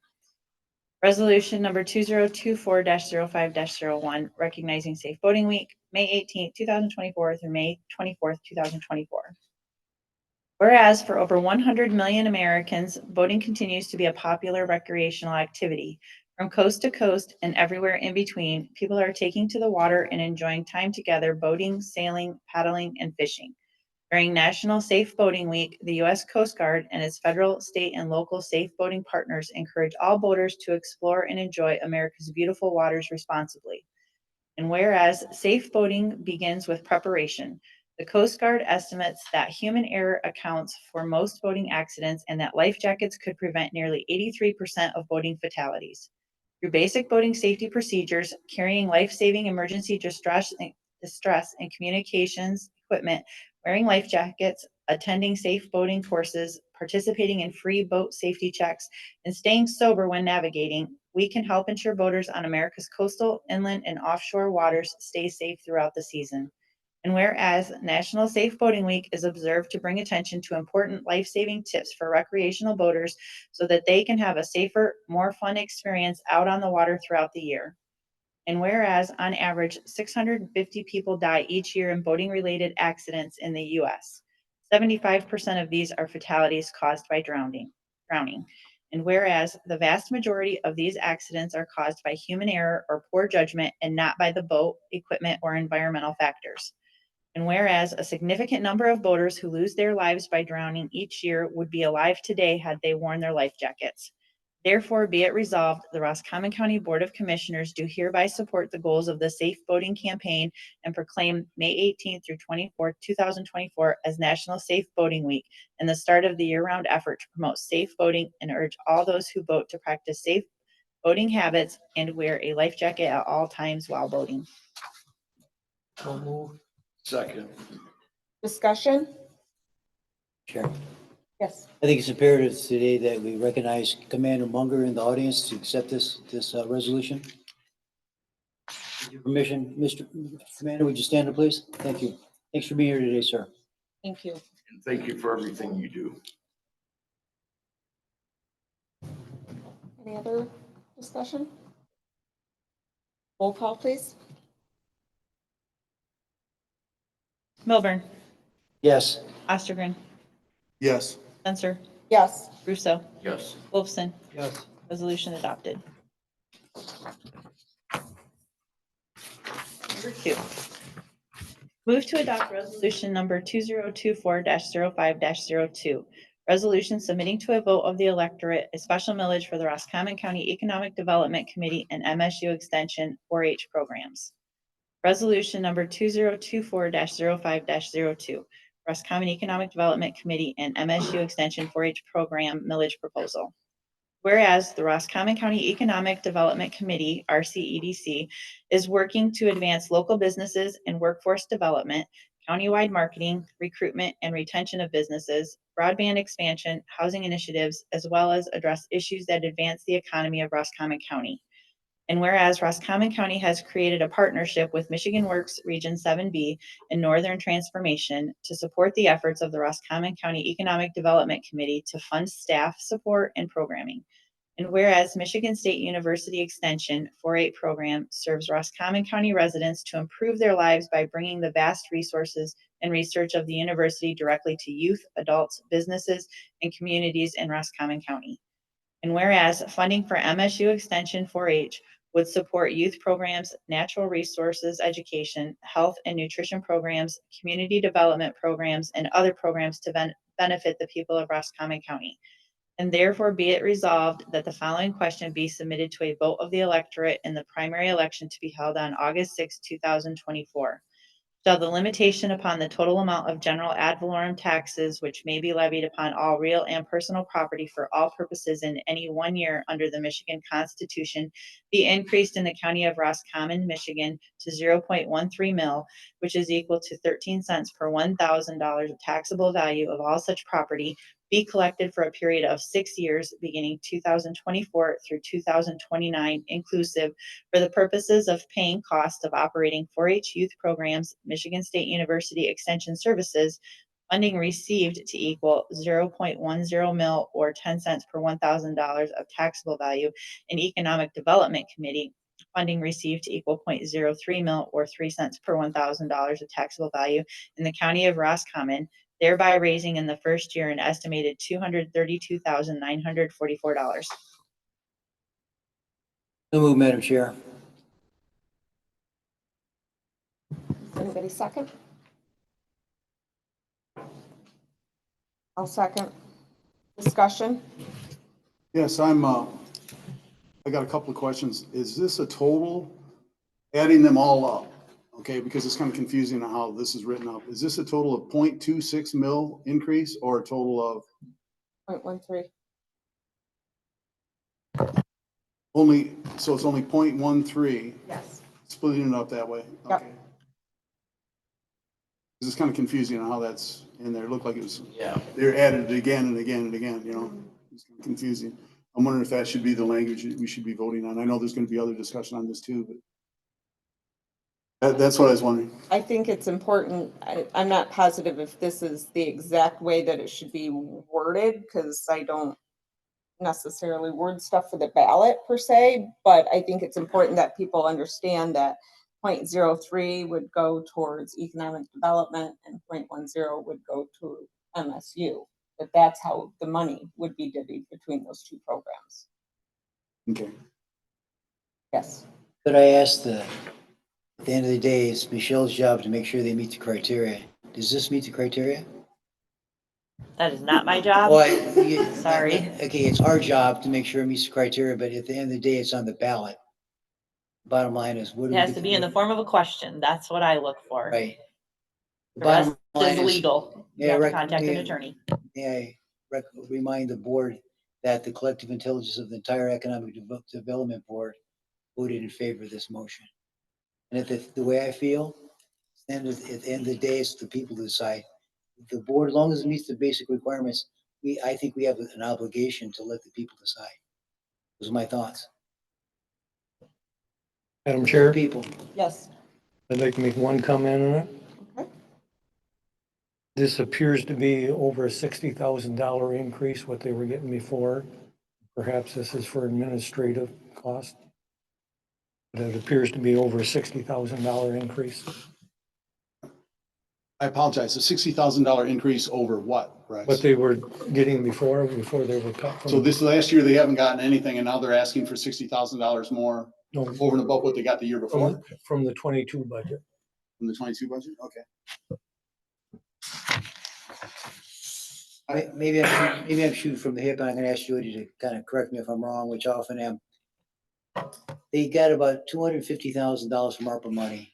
If I remember correctly, they're about $150,000. They'll be out of money end of 2016, roughly, or 2026. Yeah, there you go. Getting old here, 2016, 2026. Am I in the ballpark? Yes. Yes, you are. Again, just kind of ballpark figure. So the Economic Development Committee, because you're really two separate budgets. So Economic Development was authorized at the beginning of last year, end of 2022, to take about 250,000, give or take, of the ARPA money that they were awarded for projects and utilize that to continue to operate through the next several years, because any general fund monies was completely cut out at that point. So they said, board said, here you go, you can use this to get yourself up and running, figure out if you can get a millage, if you can get community support donations, those types of things. And that'll last them probably through the end of 2026. Michigan State University Extension Services was roughly about 120,000, 117, I can't remember the exact number, in 2022 before they were completely eliminated from the budget as well. So, and I just want to point out the sentence, the confusing sentence, the funding received equal to, if that's not in that language, then it's up to the Board of Commissioners to decide how much of that 0.13 goes to each person when we do the budget every year. So I think that's why that's in there, so that the public is aware that that's that specific dollar amount allocation. I have some additional comments. You know, we've been going through this budgeting process with every single department that we have out there. And the needs of some of the other departments, I feel, are much greater than the needs for economic development and MSU extension. You can only go to the well, and that's the taxpayer, so many times. And if we keep throwing these millage increases out to them, when something comes along that we really need, and that's already happened, we really needed some increase, we couldn't get it. So you get a little bit here, a little bit there, pretty soon it's adding up to some real money. We didn't support this last year. We're still in a budget crunch. I just don't see how I can vote for this. It's not about us. It's the people decide to make the decision. Collective intelligence of the board, as I mentioned earlier, was unanimous. Julie Darden's here today. I'm sure she'll be supportive of this if she was asked. It's imperative that the voters get a chance to vote on this. It's not us. It's not our decision. The way I view it, it's the people's decision to make that choice, not us. My thoughts. Do you have any thoughts? I will always champion the vote of the people. Always. Okay, with no further discussion, we will have roll call. Spencer, I've struggled with this, but at the end of the day, Commissioner Milburn is correct. It is up to the people. It is not up to me individually to decide whether or not they get their funding. So with that said, yes. Wolfson, No. Ostergren, No. Russo, Yes. or Milburn. Yes. Resolution adopted.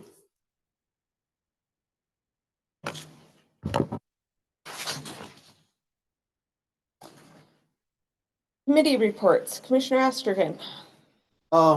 We've got a meeting scheduled tomorrow, on the solar energy project that we've all been discussing. I've sent emails on it and everything, so I'm looking forward to clearing up a lot of things with Jody and, Jamie Hauserman on, the tax ramifications and the benefits to the county. Have had no other, committee meetings in the last 2 weeks. Commissioner Milburn. Thank you, Madam Chair. I went to District Health. They talked about point of sale. That's obviously a topic of great discussion.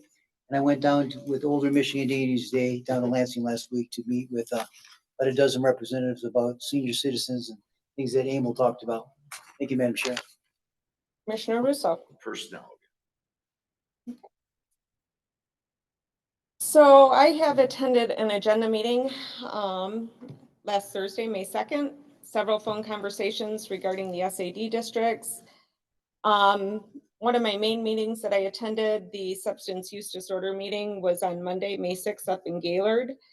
We were actually given a lot of good information and reports for the first time for individual counties. Before, it's always been lumped together and the numbers have always been lumped together. This time we had requested that they be separated. So for the past 6 months, our admissions report showed that they had 119 cases involving substance use disorder up there involving Roscommon County. Of those, 66 were outpatient, 26 were residential, 24 were withdrawal by management, and 3 were intensive outpatient.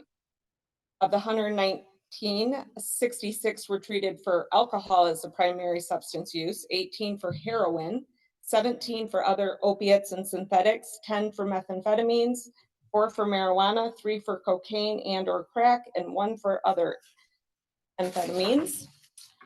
We should definitely be paying attention, especially to the primary and secondary admissions, as they are the alcohol, heroin, and other opiates. And methamphetamines were all up in those top 3. It really shows the problems that we're facing in Roscommon County, I believe. We were also given a list of care providers. When you break the categories down with 119 cases, they also did it into age groups, with age 26 through 39 being the highest, followed by the ages 50 through 64. Then we were given a table that showed us all of the types of substances that were detected in each person that was tested. Alcohol, marijuana, methamphetamine, heroin, other opiates, cocaine, crack, other stimulants, hallucinogens, other drugs, benzos, and non-prescription methadone were all within the blood testing of those cases. This graph was extremely helpful so that we can see how our dollars are being spent and what the county specifically needs regarding the problems that we're facing. We were given the finance report for Roscommon County, and it's doing very well. We do have funds that we might be able to use for a target area and or program. We were given new perimeters on how our PA2/liquor tax funds will be able to be used with the organization as they are requesting them moving forward. The NMRE Region 2 is part of the OH program, the Opioid Health Home. They participate in the Medicaid P4P, Pay for Performance programs. They met all 3 of the 3 measures, which allowed them to receive funds that are automatically withheld at the beginning of every year. So those funds were released back to them because they met those measures, and that amounted to $209,042.82. There were some of the counties that did not meet those two measures, so additional monies were rewarded to them in the amount of $62,794.23. There was two presentations, RISE at Seago Substance Free Coalition, which is a teen-led adult-guided group. They go out to schools and community and promote prevention. And the second was a Generations Ahead, which is an organization that helps teens who experience pregnancy from the beginning of when they find out they're pregnant all the way through up until the adults reach the age of 22, basically. And then I had a personnel meeting. Commissioner Wolfson. We already covered this committee in the work session, but there may not have been people there that are here now. We met on April 18th with the townships, and they're gonna get back with us and let us know that they want us to proceed with the materials waste management plan. Also, I attended the Backus Township meeting Monday, and it came to light that they were told if in their zoning, they have a moratorium on windmills or solar farms, they are out of compliance with their zoning as far as the state of Michigan is concerned. So they are now having to take this to an attorney to have their ordinance updated to meet the state's requirements. I'm sorry, can you elaborate on that a little bit more, Rex? Exactly what are you talking about? The solar and wind farms? If there is a moratorium in their zoning ordinance, Oh, so if the Yes, particular township has a moratorium, okay. their zoning is considered out of compliance. So they would have to go back and change that ordinance. They have to eliminate that. Okay. Wording, yes. In other words, the state of Michigan is taking the right away from them on their zoning end of it.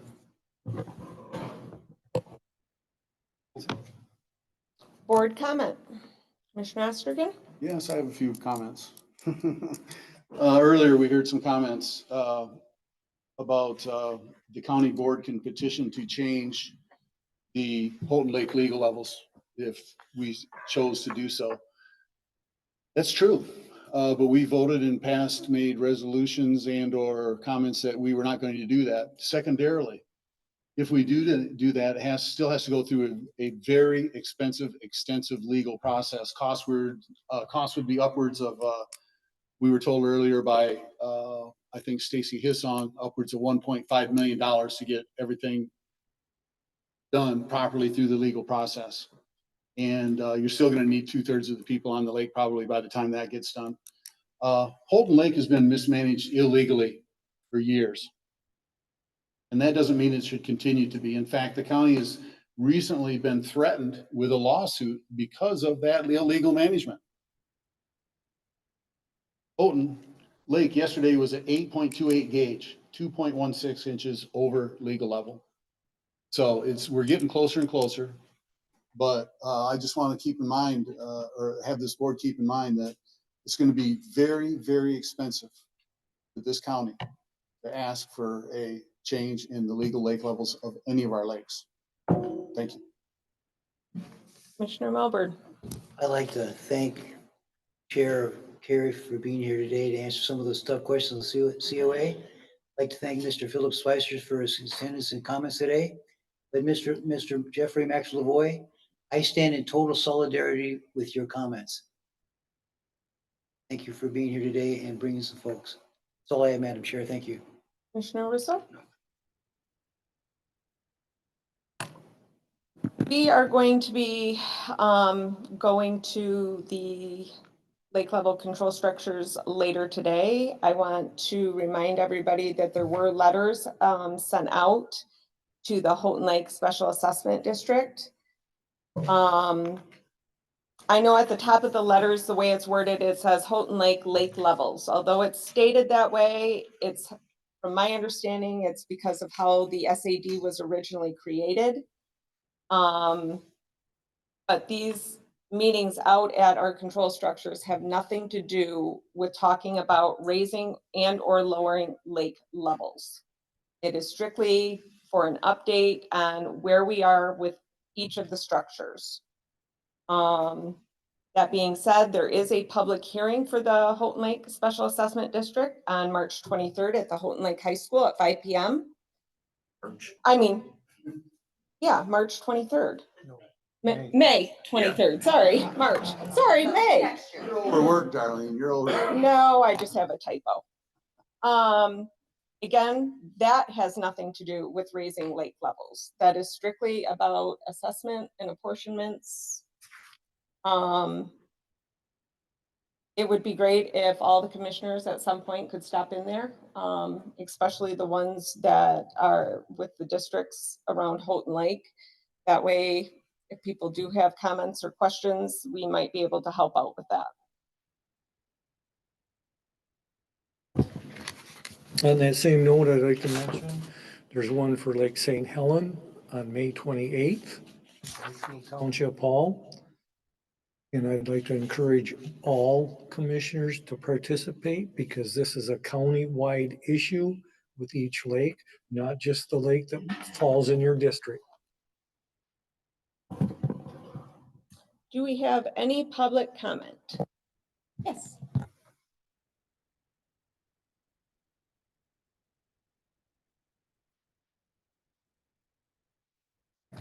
Good morning. I'm Julie Darton. I'm the district director for MSU Extension.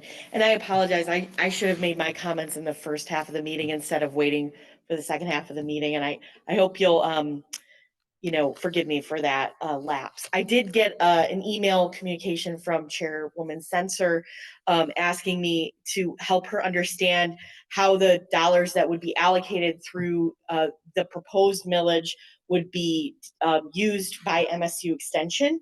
And so I thought it might be helpful, and I know the vote's already taken place, but I think it's important for you to have the information.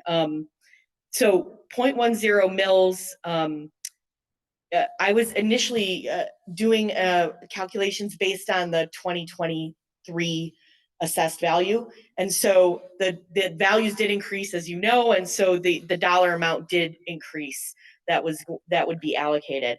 But remember that this is a 6-year millage. And so it's my responsibility representing our program to make sure that we would have monies that would be projected out for 6 years if this millage passes.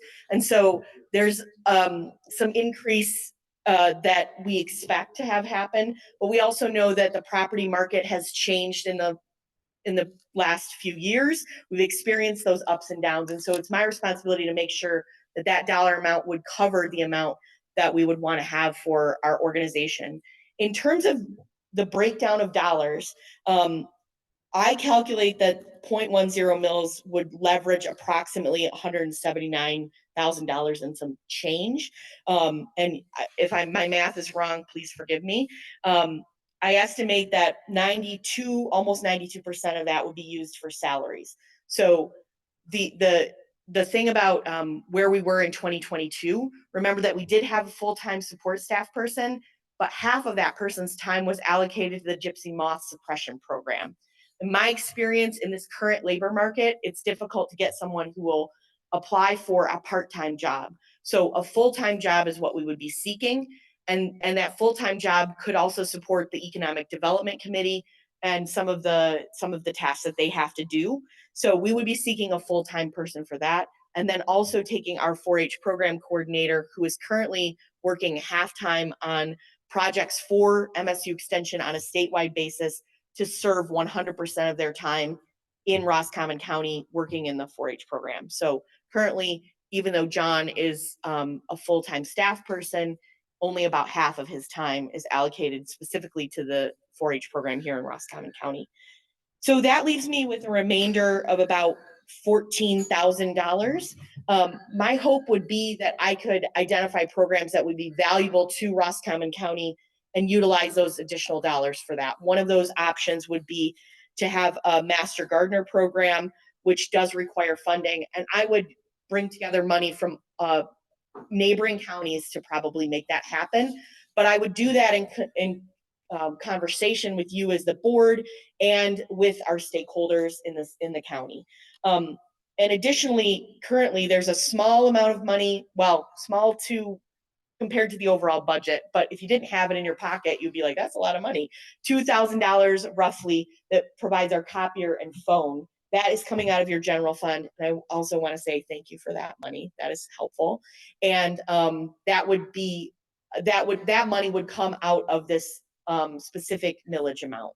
So that would reduce the small amount of money that's coming out of the general fund for this, and that money would be supported through this millage. So phone, copier, that would be covered here. But if there are other questions that you have, I encourage any of you to reach out to me individually. I'd be happy to answer specific questions that you may have. I understand that you have difficult decisions to make, and I appreciate the way that you're thoughtful in your service to the county and to the people that you represent. And so I just want to say I appreciate so much the opportunity to speak to you today. Have a great day. Any other public comment?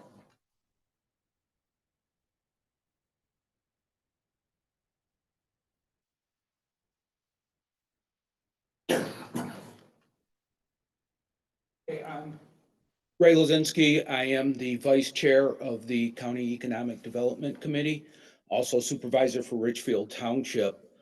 The Economic Development Committee is very, very vital to the businesses, especially in my township. I can speak for Richfield Township.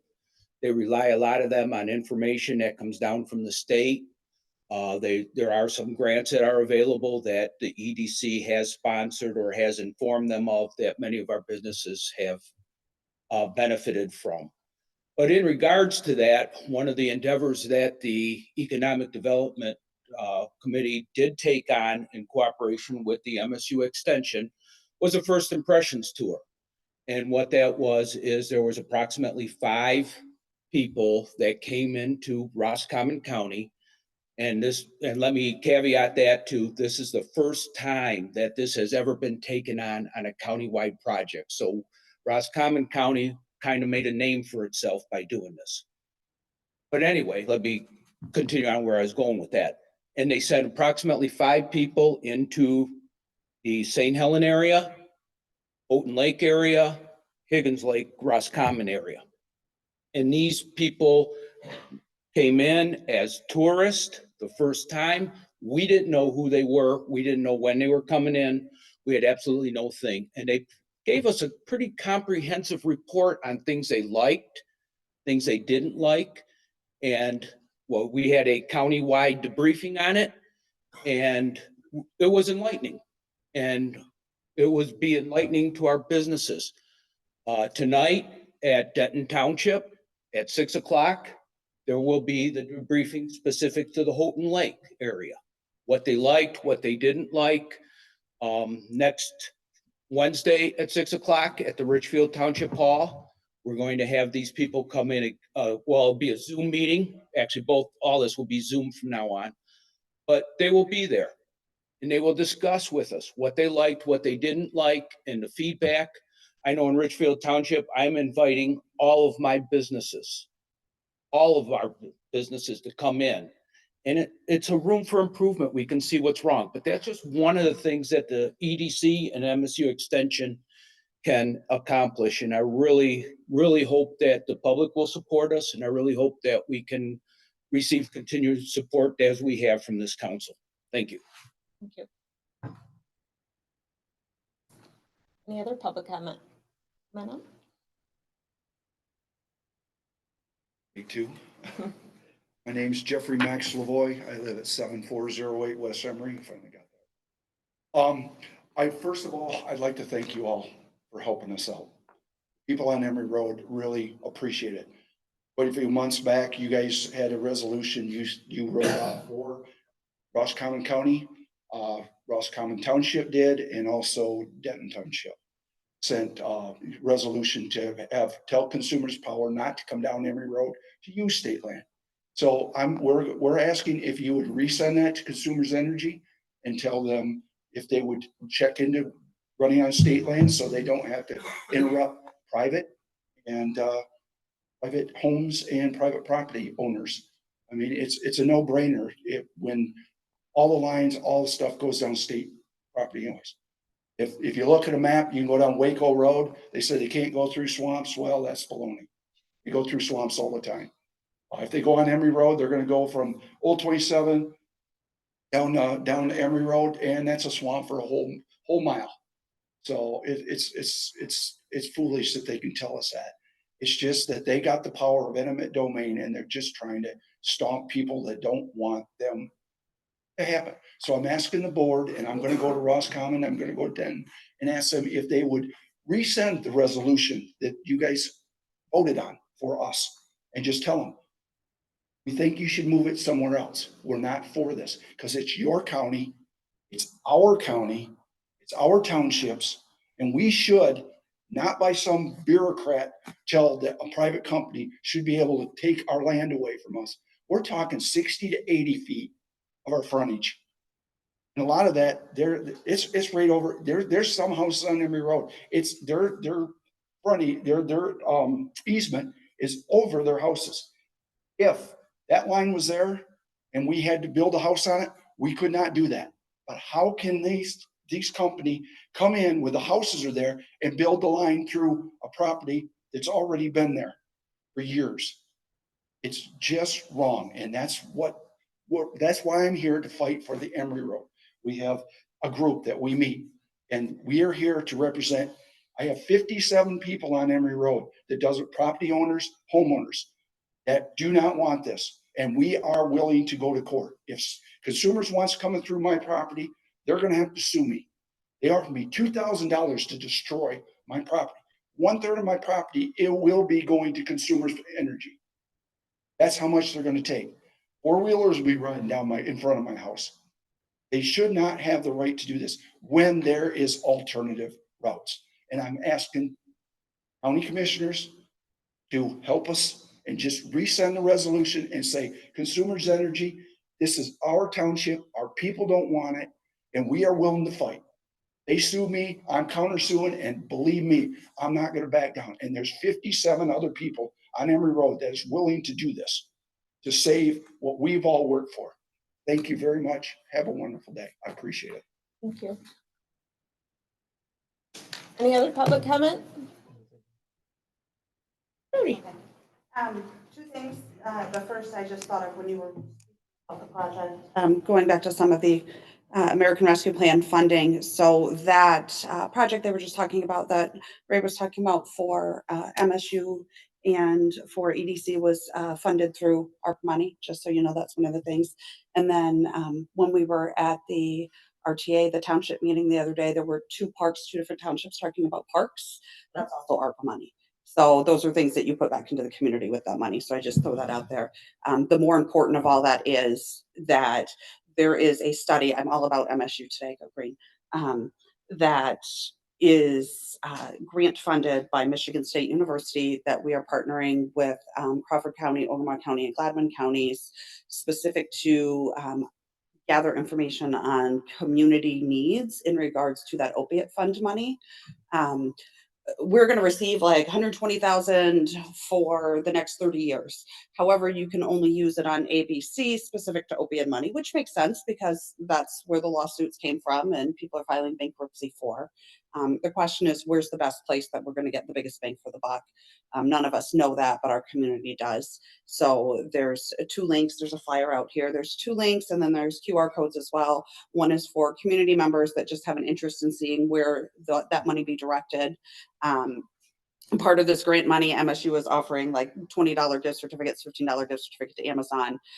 There's another link that's specific for people who may have some sort of career or personal impact organizationally, jail, counselor, rehab, those types of things. To input into that. All of that will be collected and analyzed and then given back to the board. And at that point, we'll have to decide how you guys want to move forward. But it'll give you a tool to start with at this point. That's all. Any other public comment? Robert Ricky, 7184 Emory Road. I had a conversation with the chair at in the township, about the consumer deal. She had a meeting with them and she asked them flat out, has there any other route been suggested and for consumer to go on? They wouldn't answer her.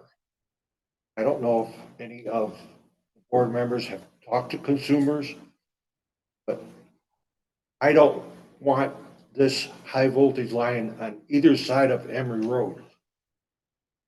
Takes too much of our property away from us. People, there's lots that are only 80 foot deep. Then they only have 40 feet to do with. Can't build on 40 feet. Can't put a septic or on 40 feet of property, irregardless. Thank you very much. Thank you. Any other comments? Or with that being said, if no further comment, meeting adjourned. All in favor, say aye. Aye.